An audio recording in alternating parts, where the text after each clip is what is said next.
আপনারা কি জানেন মান তারাকা সালাতান মুতাআম্মিদান ফাকাদ কাফার, যে ব্যক্তি ইচ্ছাকৃতভাবে বিনা ওজরে, কোনো ওজর নাই, ইচ্ছাকৃতভাবে নামাজ ছেড়ে দিল, ত্যাগ করলো, সে ব্যক্তি কুফরি করলো।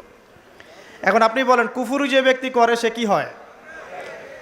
যদি আমরা ধরেও নেই সে মন থেকে নামাজ অস্বীকার করে না, অলসতা বশত পড়ে নাই, তারপরেও তো কাজটা ফাঁসেকি, তাই নয় কি?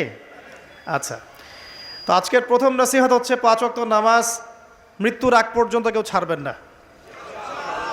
আমার সাথে ওয়াদা করেন যে ইনশাআল্লাহ আগামী যতদিন বেঁচে থাকবো 5 ওয়াক্ত নামাজ জামাতে পড়ার চেষ্টা করব, যদি জামাত না পাই একা পড়ার চেষ্টা করব। আল্লাহ পাক তৌফিক দান করুন, আমিন। আজকে যদি এই কথাটাই শুধু বাসায় নিয়ে যেতে পারেন যে 5 ওয়াক্ত নামাজ আর জীবনে ছাড়বো না, আমাদের আজকের মাহফিল সফল।